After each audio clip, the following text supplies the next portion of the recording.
안녕하세요. 세종스포츠정형외과 김진수입니다. 오늘 제가 말씀드릴 내용은 무지외반증에 대한 내용입니다. 저희들이 이제 무지외반증을 어떻게 치료할까 뭐 이런 질문들을 상당히 많이 받게 됩니다. 그래서 이 무지외반증에 대한 수술 방법에 대한 어떤 장단점 이게 오늘 주 내용이 될 텐데 그래도 전체적인 무지외반증 내용에 대해서 제가 설명을 드리고 해보도록 하겠습니다. 저희들이 이제 뭐 세종대학교 강의 나가는데 뭐 그런 것들도 이게 코로나 바이러스 때문에 저희들이 이런 에버렉이라든지 이런 프로그램을 사용해서 파워포인트로 이렇게 강의를 할 수 있게 되어 있네요. 이런 것들을 사용해서 한번 오늘 설명을 좀 드려보도록 하겠습니다. 이제 무지외반증이라고 하는 것들은 저희들이 뭐 한글로 버선발 기형, 뭐 무지외반 변형 뭐 이렇게 부르기도 합니다. 엄지발가락 안쪽이 이렇게 톡 튀어나오는 이런 변형들을 얘기하는 거죠. 그래서 이제 이 부니오라고 하는 게 이게 이제 뭐 서양 알타리 물을 얘기합니다. 그래서 이제 뭐 이렇게 하이힐 같은 거 신으면 안쪽이 이렇게 볼록 튀어나오는 이런 것들 얘기하고, 예전에는 제 어머니들이 이런 버선을 신으면 버선에 여기 튀어나온다고 그래서 이게 버선발기형 이렇게 불렀던 거죠. 그래서 이제 이런 뭐 중간 정도 변형해서 저희들이 중간 정도 튀어나오는 이런 변형들이 뭐 있는 것들에서 이런 고등도 변형 뭐 이런 것들도 생겨 있죠. 그래서 이제 뭐 보통 고등도 변형이 되면 여기 분위원이라고 하는 게 좀 제법 많이 튀어나오게 되고, 여기 보시면 뼈도 조금 자라나서 관절염 같은 것들이 생기기 시작합니다. 그래서 이제 이게 사실 발가락이 벗어나다 보니까 이게 벗어난 관절에서 움직임을 계속 하게 되면 이런 관절염들도 생길 수가 있는 거죠. 그래서 이제 뭐 발가락이 밑으로 들어가게 되면 이 두 번째 발가락이 이렇게 갈고리처럼 변형이 오기도 하고, 뭐 이런데 이렇게 각질이 굉장히 많이 생겨가지고 환자분들이 통증을 일으키기도 합니다. 뭐 이런 식이 되면 사실 수술적인 치료가 필요할 수도 있는 그런 형태의 발 모양들이죠. 그래서 이제 저희들이 맨체스터 방식이라고 이렇게 발 모양을 봤을 때 뭐 전혀 튀어나오지 않는 것들, 뭐 조금 튀어나오는 것들, 이제 발가락들이 모이기 시작하고 모인 발가락부터도 훨씬 많이 튀어나가는 이런 정상부터 고도까지 이렇게 그레이드를 나눠서 표시를 하기도 합니다. 보통은 이렇게 조금 튀어나올 때 이럴 때 더 많이 아프기도 해요.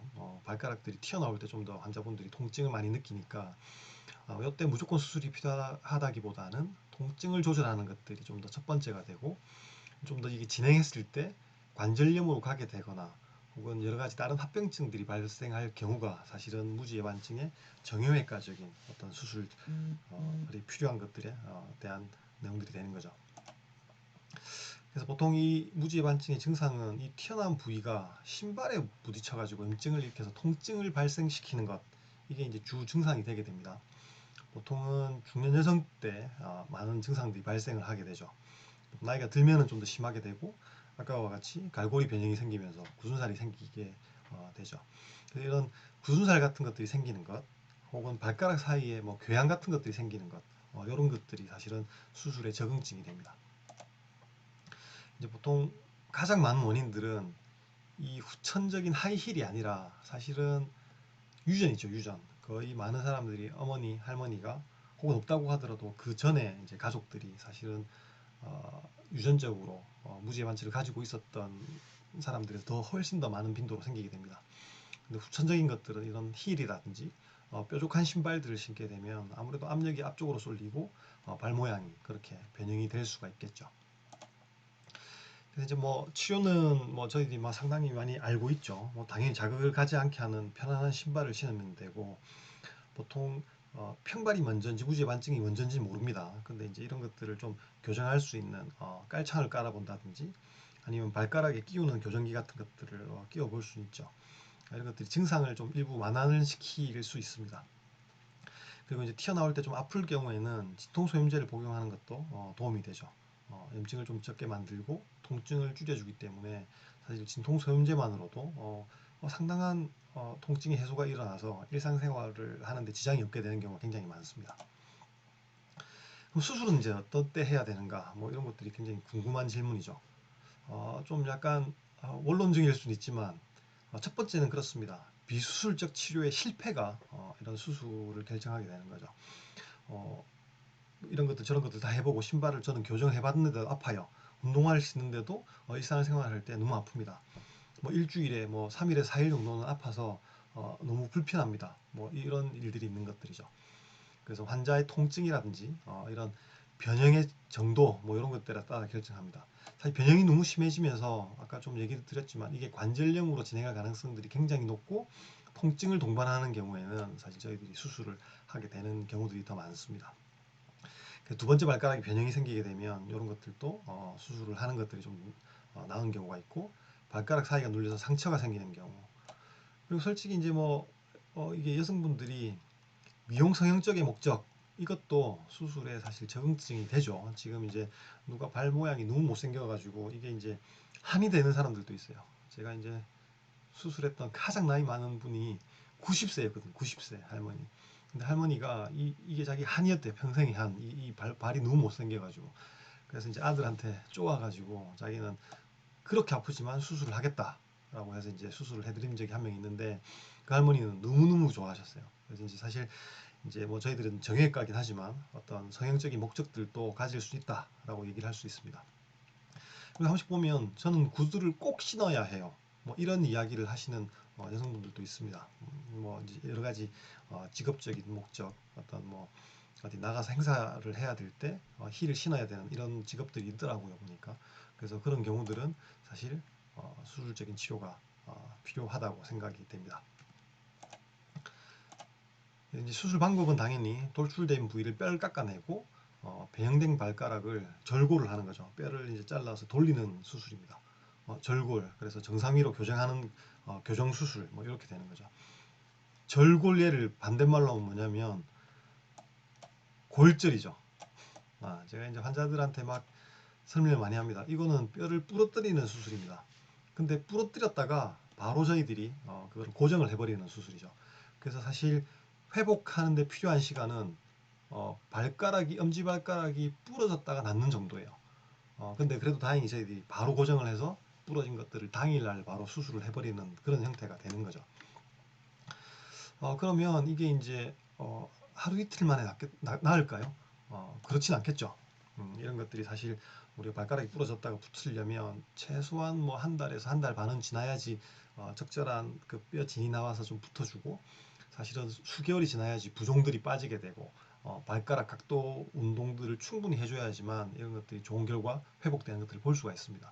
실제로 환자분들이 뭐 완전히 걸을 수 있으려고 하면 뭐 몇 개월이 걸려야지만 완전히 걸을 수가 있고, 뭐 등산 같은 거 하려면 3개월은 지나야 되는 거죠.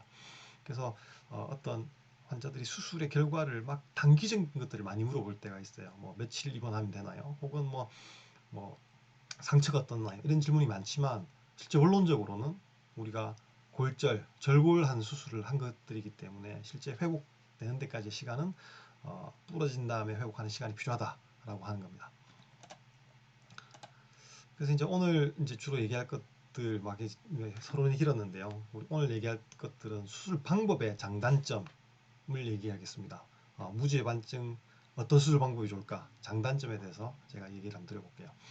이제 요 무지외반증은 지금 수술한 것들은 원위부 절골술이라고 하는 건데, 뭐 중등도에서 이렇게 핀 같은 거 고정하고 엄지발가락도 조금 미용적으로 하기 위해서 에이킨 절골술이라는 것들을 하고, 이제 뭐 6주 정도에서 핀을 뽑아가지고 이렇게 절골면이 남았지만 금속이 없게 이렇게 해서 수술하는 방식의 그림들인데, 가장 많이 사용하는 방법 중에 하나죠. 요 원위부 절골술이라고 합니다. 이게 이제 무지외반증 절골술은 저희들이 요 엄지발가락 길이 중에서 원위부 여기를 절골을 해서 수술하는 방법, 셰프트라고 해서 중간을 절골하는 방법, 그리고 근위부라고 해서 요 근위부를 절골하는 방법, 요 세 가지가 있습니다. 1, 2, 3. 왜 이렇게 나누겠습니까? 당연하겠죠. 우리 발가락의 변형들은 이렇게 나가 있죠. 그래서 어디를 교정하는 게 더 교정력이 높을까요? 당연히 1, 2, 3 순서로 교정력이 높습니다. 그러니까 방향을 바꾸는 데 있어서는 3번에서 가장 많은 방향들을 바꿀 수가 있기 때문에 변형들의 교정력이 좋고, 실제 변형이 일어난 곳들은 대부분 다 여기 원위부에서 일어나는 경우들이 가장 많죠.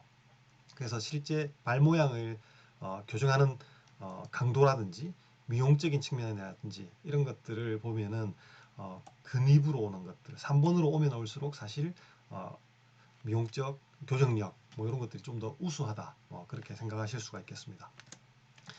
근데 원이부절골술은 좀 중간 정도의 절골만 하더라도 교정이 가능합니다. 이제 뭐 여기서 자르는 거죠. 그러니까 어때요? 피부를 조금만 절개해도 괜찮습니다.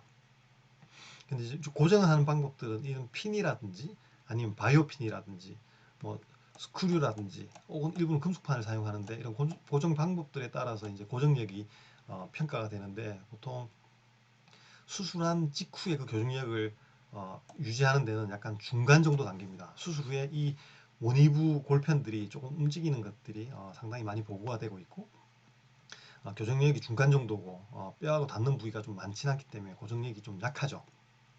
대신에 수술의 방법은 수술은 굉장히 쉽습니다. 근데 누가 하더라도 수술은 잘 할 수가 있는 그런 거고 수술 난이도가 떨어져 하다 이게 안 좋다는 얘기가 아니죠. 수술 난이도가 적기 때문에 누구든지 잘 수술할 수 있다는 얘기입니다. 그래서 이 원위부절골술의 장점은 작은 절개가 가능하고 수술이 쉬워서 잘 만들 수 있는 그런 장점이 있죠.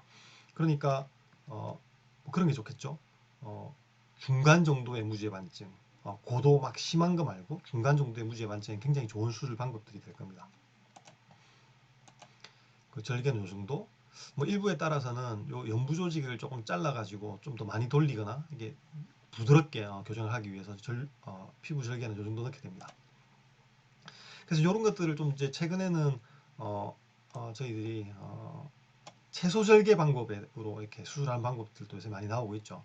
채소 절개 방법은 여기 거의 원위부 절골술 DCO라고 한 것과 거의 동일한 형태로 절골을 하는데 좀 이렇게 평평하게 자릅니다. 절개가 굉장히 작죠. 여기만 넣으면 돼요. 그 다음에 피부도 연부조직 절개술이라든지 뭐 그런 것들을 하는 것들이 굉장히 작아서 절개가 굉장히 작습니다. 아주 장점이죠. 근데 고정력이 굉장히 떨어집니다. 지금 이, 이 거울줄을 갖다 움직였는데 얘를 박는 게 아니죠. 그 옆으로 이 지지대만 하나 대주는 겁니다. 이렇게 쉽게 말하면 우리가 엄지발가락 부러졌는데 스플린트, 반깁스 같은 것들을 해주고 살짝 완전 고정이 아니라 직접적인 게 아니라 간접적인 고정으로 이 엄지발가락을 고정하는 거죠. 하지만 엄지발가락들은 이렇게 고정하더라도 잘 붙는 경우가 많습니다. 근데 고정력이 낮기 때문에 보조기 신발이라든지 석고 부목이라든지 이런 것들을 철저하게 고정을 해야지만 요 뼈가 막 주위로 막 유동을 일으키지 않죠. 수술 난이도도 굉장히 쉽기 때문에 굉장히 좋습니다. 단점은 이게 약간의 단축이 좀 일어나는 단점이 있습니다. 조금 이따 얘기를 드리겠는데 그런 단점이 있고 고정 방법은 금속 핀이나 금속 나사못을 고정하는데 이런 것들도 아주 쉽게 시행을 할 수가 있는 그런 장점이 있습니다. 그리고 이제 뭐 최근에 이제 이 방법들을 우리가 채소 절개 방법이라고 합니다. 미니멀 인베이시브 서저리 MIS라고 부르죠. 그래서 이게 이제 무절개라고 이제 부르는 것들은 약간은 좀 오버한 것들이 있습니다. 이렇게 절개를 넣으니까 이제 무절개라고 하기보다는 채소절개라고 하는 단어를 사용하는 것들이 적절한 용어라고 생각이 됩니다.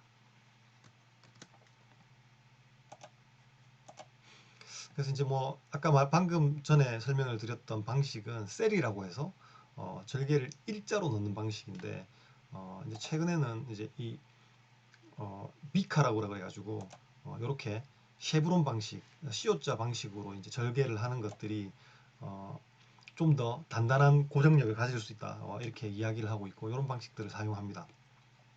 세리는 일자로 자르는데 뭐 조금씩 각도를 주면 줄수록 이게 뼈가 뾰족뾰족해지니까 좀 더 많이 움직이지가 않고 고정력을 증가시킬 수가 있습니다. 그래서 미니멀 인베이시브 쉐브론 에이킨 이라고 해가지고 미카라고 하는 방식들이 좀 더 교정력을 좋게 만들고 미용적으로 좀 좋게 만들죠. 그래서 여기에 들어가는 그 드릴이 요런 드릴들입니다. 여기 조그만 요 드릴을 요 팁에다가 요 조그만 드릴 요거를 요 팁에다 넣어가지고 왱 돌리면서 위로 조금 올라갔다가 밑으로 조금 내려갔다가 해서 절개를 조금만 넣고 하는 수술이거든요. 그래서 이 MIS 테크닉들이 단점이 아까 제가 조금 단축이 일어난다 그렇게 얘기를 했죠. 엄지발가락이 조금 단축이 일어납니다. 이유가 이 버가 이거 셰논버라고 하는 건데 이 셰논버가 사용 간격이 2.2mm예요. 2.2mm.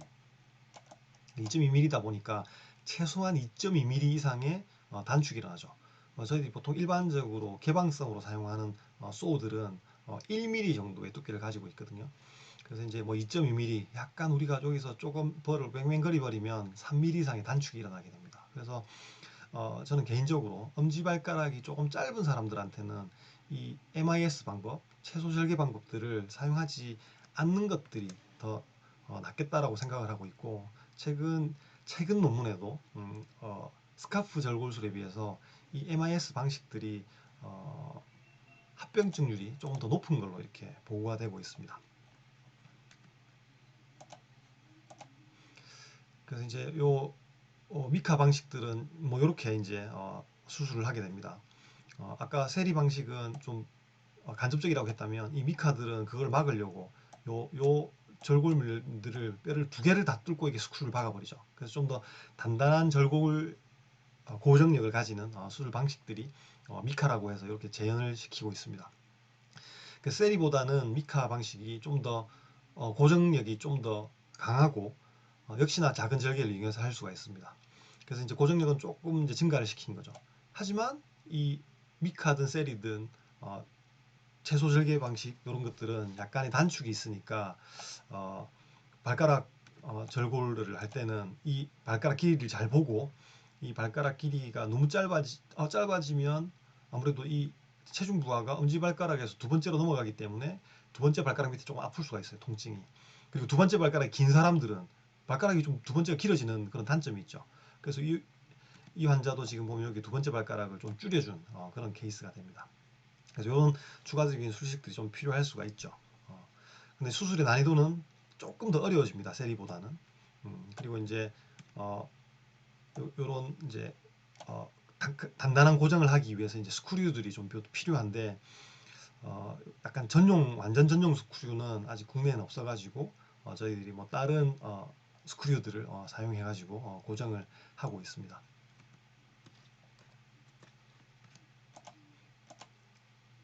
요 스크류 보면 여기가 약간 뼈에 튀어나오지 않게 만드는 이런 스크류들이거든요.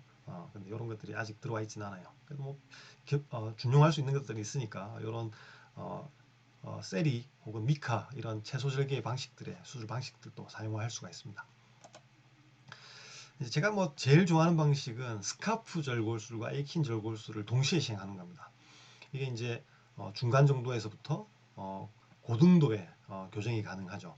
그 절개도 중간 정도의 절개를 사용합니다. 가장 큰 장점은 고정력이 굉장히 좋은 겁니다. 이게 이제 요 절골을 할 때 Z자 모양으로 절골을 하거든요. 이게 옆면에서 볼 때. 그러니까 이제 뼈들을 뾰족뾰족하게 깎습니다. 그래서 이를 교정하고 나면 뼈끼리 꽉 찍히는 이런 형태들의 어떤 고정력까지 가져버리는 데다가 금속 스크류라든지 바이오 스크류라든지 이런 단단한 고정을 해버리기 때문에 고정력이 높고 수술장에서 내가 만들어 놓은 그 변형 교정이 계속 유지가 되는 큰 장점들이 있죠. 절개는 뭐 중간 정도, 역시나 연부 조직 절개가 필요한 경우에는 조금 넣기도 하고 안 넣기도 하고 이런 방식들이 있어서 좋습니다. 이제 수술 난이도는 아무래도 소를 가지고 뭐 Z자 모양으로 잘라야 되니까 뭐 약간 어려운 정도의 수술 난이도를 가집니다. 그 다음에 이제 근위부절골술이죠. 우리가 이제 아까 근위부절골술의 장점을 얘기 드렸죠. 모든 변형들이 교정이 가능하고 발가락의 회전 변형, 우리가 이제 뭐 프로네이션, 엄지발가락이 돌아가 있는 이런 회외 변형, 회내 변형 이런 것들을 다 교정을 할 수가 있으니까 완전한 교정들, 굉장히 심한 무지 반증에는 근위부절골술, 우리가 PCM으로 가는 것들이 가장 효과적입니다. 미용적으로 굉장히 우수합니다. 발볼을 확 줄일 수가 있으니까. 근데 이제 이제 단점은 이게 절개를 완전히 다 넣는 이런 것들이 필요하죠. 수술을 시키려면 절개를 많이 넣어야 돼요.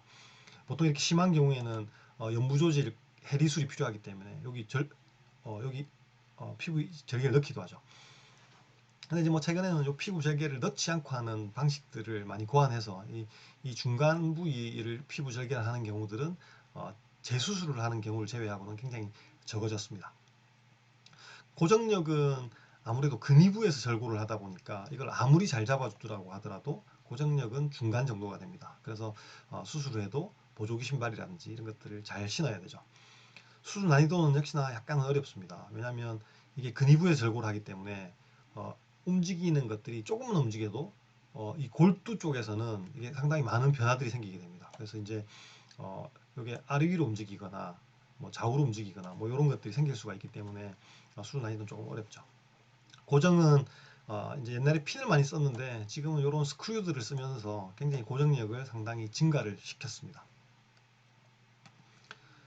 그래서 이제 요놈들을 이제 또 조금 적게 째서 하는 방법들을 또 이제 사용하고 있죠. 피미카 뭐 이렇게 부를 수도 있습니다. 우리가 이제 쉐브론으로 근위부 절골술을 하고 A킨을 해서 여기 엄지발가락에도 A킨을 여기 절골하는 걸 A킨이라고 그러는데 여기 엄지발가락을 절골하면 좀 더 돌릴 수가 있으니까 미용적으로 더 예뻐져요.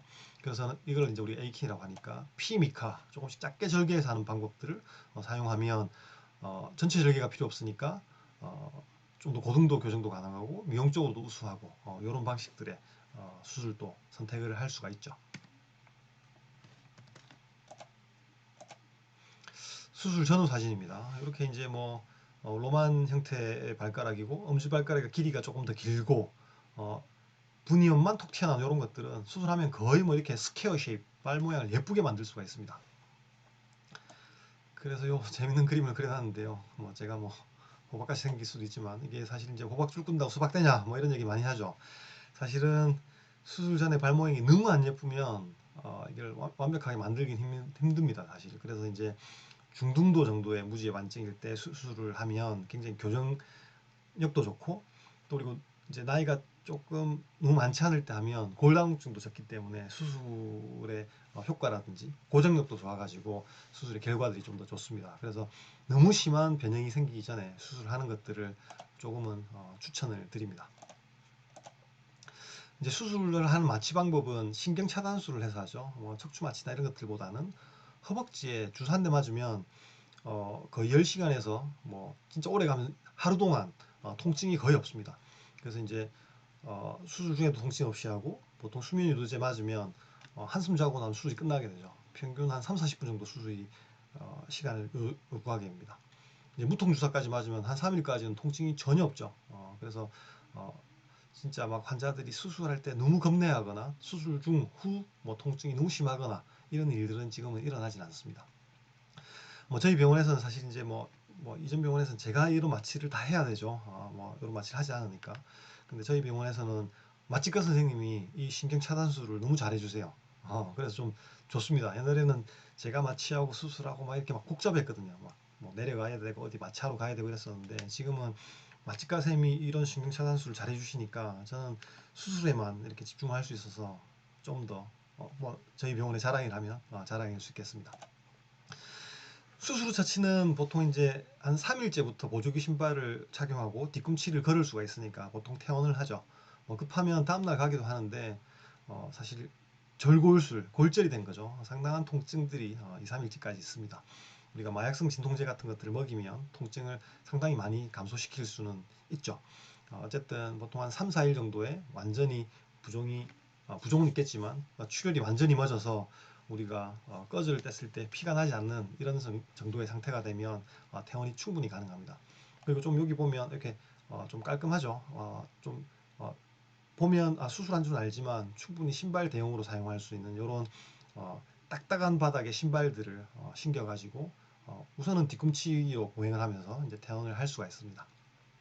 그리고 수술을 한 직후부터 사실 엄지발가락들을 이렇게 조금 이제 까딱까딱 움직여주는 이런 능동적인 관절 운동을 시행하는 것들이 관절을 굳게 하지 않기 때문에 그런 것들이 중요합니다. 그리고 이제 뭐 부종이 좀 계속 가라앉도록 이런 약간 그 뭐지 뭐 코플렉스 혹은 로그 뭐 이런 등의 어떤 약간 고무질이 있는 이런 것들을 조금씩 감아주면 부종이 좀 덜하기 때문에 좀 더 유리하죠. 최근에 로그라고 하는 제품들이 좀 더 이제 탄력이 약간 약해서 이런 것들을 좀 더 많이 사용을 하고 있습니다. 그래서 뭐 2주째 오면 이제 피부에 보통 테이프 같은 거 떼죠. 한 번씩 상처가 안 좋으면 나일론 꼬매면 나일론 같은 것도 제거를 합니다.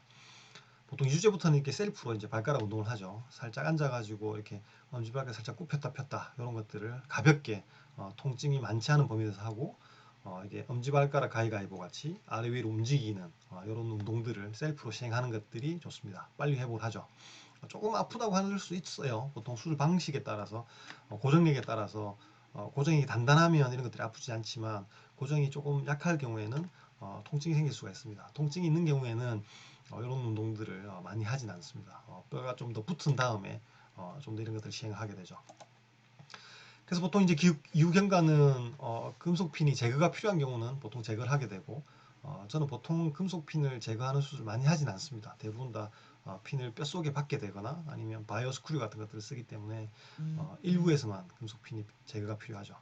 보통은 6주째가 핀을 제거하는 시기인 것 같고 어쨌든 6주 이후가 되면 저희들이 보조기 신발을 벗어버리고 일반적인 운동화를 신습니다. 보통 운동화가 안 들어가는 경우들이 많죠.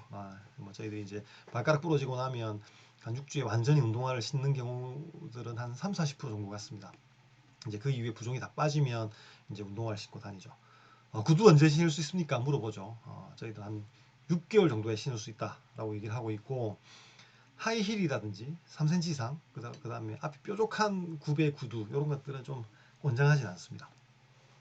보통 저는 수술 후 2주, 한 달, 3개월, 6개월, 1년 이렇게 해서 딱 5번을 봅니다. 그래서 저하고 5번만 좀 봅시다. 약속을 지킵시다. 이렇게 얘기를 하고 있고 보통 6개월째는 완전한 골유압을 확인하기 위해서 혹은 그 엄지발가락의 회전 변형을 확인하기 위해서 6개월째 저는 CT를 찍어서 확인을 하고 있습니다.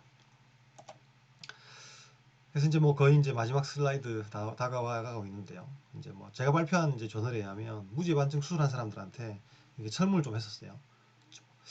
수술했는데 친구나 가족한테 수술을 추천하겠느냐 이런 설문에서 96%가 수술을 추천하겠다고 했습니다. 그만큼 무지반증 수술은 예후와 결과가 좋은 수술입니다.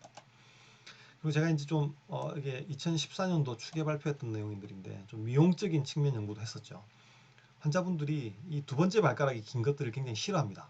그래서 이제 엄지발가락과 두 번째 발가락이 거의 동일선상에 있는 것들을 좋아하고 이 발가락 틈새도 너무 이렇게 쪼이는 것들을 싫어해요. 그래서 이제 적절히 벌려주는 이런 에이킨 절골술 같은 게 동시에 되는 것들이 더 유리한 걸로 생각이 되고 좀 더 발이 프리하게 이렇게 있는 것들 간격이 적절한 것들을 환자분들이 좋아하기 때문에 이런 형태들의 발 모양을 만드는 것들을 제가 추구를 하고 있습니다. 그래서 이제 뭐 이런 것들이죠. 뭐 쉽게 말하면은 여기 뭐 작은 발가락을 줄이는 수술을 했죠. 여기 이제 뭐 여기는 스카프 절골술을 했고 스카프 절골술을 하고 보니까 이 길이가 너무 차이가 나고 너무 기니까 조금 줄여져 가지고 좀 더 자연스러운 발 모양을 만들어주는 이런 약간의 미용적인 성향도 가미를 좀 했습니다. 그리고 이제 혹은 무지해반증이랑 소족지 건망류가 있어서 발볼이 너무 넓은 경우 이런 경우도 있죠. 신발을 진짜 난 좀 정확하게 신고 싶다. 무지해반증뿐만 아니라 5번째도 아프다. 그러면 이런 것들은 동시에 치료를 할 수가 있습니다. 동시 치료. 뭐 이런 것들은 그렇게 막 회복 시간을 막 늘리지 않죠. 왜냐하면 요거 낫는 시간 요거 5번째가 나으니까. 그래서 이제 우리가 이제 또 절개를 조금씩 적게 하고 싶으니까 뭐 이제 약간의 그 MIS 테크닉, 최소 절개 테크닉들을 쓰면은 흉터도 굉장히 좀 적게 남게 됩니다. 그래서 이제 발볼을 줄여주는 이런 무지해반증, 소근막류 동시 수술 이런 것들도 효과가 좋은 걸로 보여집니다. 그래서 세종 스포츠 정형외과, 저희들이 이제 세종 스포츠 정형외과로 이름을 이제 지어가지고 스포츠 환자들을 굉장히 많이 보고 있죠. 근데 역시나 무지해반증을 을지병원 때부터 굉장히 우리가 수술 많이 해오고 있어가지고 이런 수술도 지금도 많이 하고 있습니다. 그래서 이제 뭐 합병증이라든지 수술 후 통증이라든지 뭐 변형의 재발이 걱정돼서라든지 뭐 이런 경우들을 굉장히 많이 걱정하고 있고 또 어떤 수술을 꼭 해야 되는 건지 수술 방법이 너무 많은데 어떤 것들을 결정해야 될 건지 이런 것들이 막 어려울 때가 많습니다. 사실 이제 뭐 대학병원에 있을 때는 한 가지 수술 방식으로 결정해서 그게 결과를 보기 위해서 사실 한 가지 방식을 쭉 좀 연속적으로 잘하는 것 더 잘해야 된다 생각해서 막 한 적이 좀 있었지만 지금 뒤에 와서 보면 그 환자들한테 적절한 수술 방법이 있는 것 같습니다. 이게 어느 분뇨만 튀어나온다든지 간격이 벌어져 있다든지 굉장히 발이 좀 유연해서 하이퍼 모바일한 그런 것들이 있거나 아니면 너무 고등도라 가지고 어떤 단순한 조그만 절개로 되지 않는다든지 이런 수술의 장점, 단점이 있습니다. 그래서 그 환자들한테 어떤 수술이 가장 적절한가들은 결정하고 그 가장 적절한 방법으로 수술을 시행하는 것들이 환자분한테 가장 좋겠죠. 그래서 뭐 제가 이제 뭐 수술 무죄반증에 관한 논문들의 목록입니다. 제가 뭐 다 게재에 관여된 논문 목록들이고, 그래서 이제 이런 다양한 방식들의 수술들을 시행을 이미 해보고 이런 것들을 했기 때문에 여러분들의 어떤 수술 방법으로 선택할까 이런 결정 과정에 상당한 도움을 줄 수 있지 않을까 생각을 합니다. 그래서 저희들 세종스포츠 정형외과 유튜브에도 검색을 좀 해주시고 좋아요도 눌러주시고 블로그에도 놀러오면 이런 내용들을 좀 더 정확하게 안내해드리도록 하겠습니다. 네, 오늘은 여기까지였고요. 들어주셔서 감사합니다. 네, 안녕히 계세요.